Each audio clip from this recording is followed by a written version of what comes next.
চেহারা মলিন কেন? তা হাত উঠে দেখাইছে ফাতেমা মা ওয়াজাদনা শাই, কিছু পাই নাই, আজকেও ক্ষুধার্ত থাকতে হবে।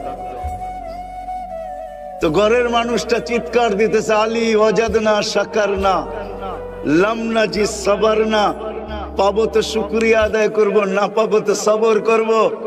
দোনো অবস্থায় আল্লাহ আমাদের সাথে। আলী যাদের সাথে আল্লাহ থাকে তাদের চেহারা ফালা ইউনাসিবু লানা আন নাকুনা মাহজুন। আল্লাহ আলী যাদের সাথে আল্লাহ থাকে তাদের চেহারা মলিন হওয়ার শোভা পায় না। তোমার চেহারা মলিন তো মলিন। বলেন তারা সুখী না আমরা সুখী? আমরা সুখী?